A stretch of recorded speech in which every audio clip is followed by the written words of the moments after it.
Look at what the Republicans are saying about the Republicans today on Capitol Hill as we live through all of the reverberations of the Chaos Caucus. So, the world is burning around us. We're fiddling. We don't have a strategy. That's Representative Steve Womack, Republican from Louisiana. We're fractured, says a member of this committee, Representative Paulina Luna from Florida. It's not a normal majority, says Representative Tom Cole, Republican of Oklahoma. Here's Representative Marjorie Taylor Greene talking about the Republicans. This conference is absolutely broken. Here's Kevin McCarthy, who used to be Speaker before he was deposed by the Republicans. This is embarrassing for the Republican Party. It's embarrassing for the nation. Here's Representative David Joyce from Ohio, who probably sums it up best. We're a party that can't govern. Here's Representative Troy Niels from Texas. We're a broken conference. Representative Tom Emmer said if it were a family, quote, we'd be the most dysfunctional family on the face of the planet.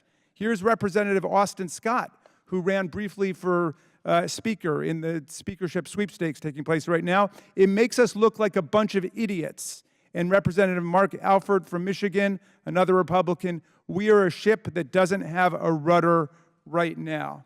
So it would be great if we could actually get a Speaker of the House and a functioning House of Representatives so we could deal with these issues. Thank you, Chair McClain, for calling the hearing, and also Ms. Porter and Mr. Mfume for their thoughtful remarks today.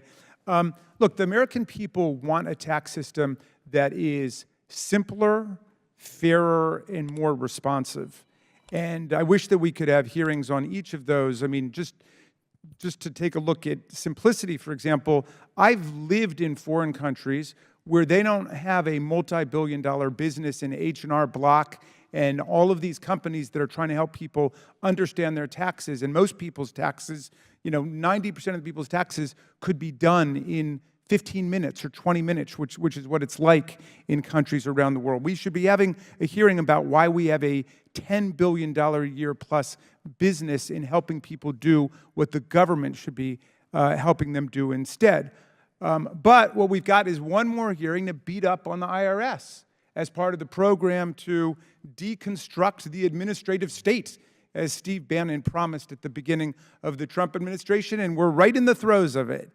One can only regard with amazement that any member of the Republican Party today would lecture the commissioner of the IRS about efficiency or organization or anything else. Now, the implementation of the IRA shows that providing adequate resources to the IRS dramatically improves services to our people and the effectiveness of the overall mission. In the 2023 filing season, IRA investments allowed the IRS to create and adopt digital tools to process tax returns more efficiently. The agency greatly improved in-person service, service over the telephone, and online customer service.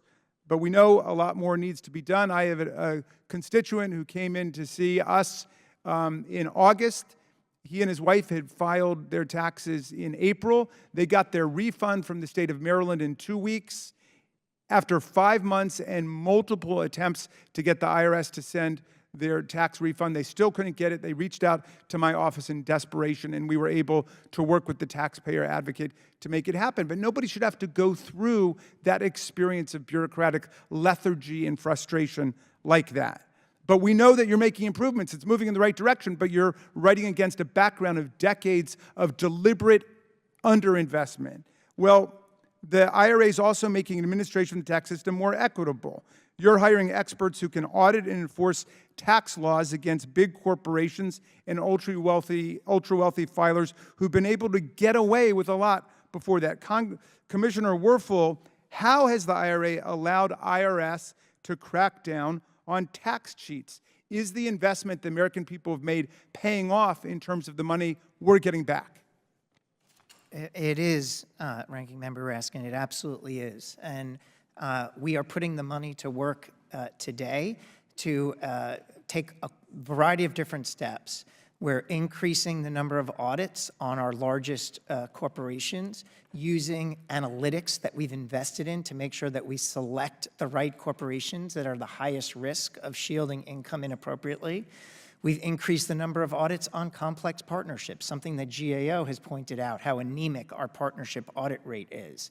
And again, we're using invested new tools and analytics to make sure that we're understanding the types of trends necessary to know where those complex partnerships are that are actually evading taxes, so we improve the efficiency of our audit. And as mentioned earlier, we've launched an effort to get back taxes from millionaires and billionaires. And we've identified 1,600 high priority targets, if you will, of millionaires and billionaires. And we've already collected in the early months over 100 million in back taxes. All of that is IRA money being put to work. And as you mentioned, on the services side, we have a lot of work to do.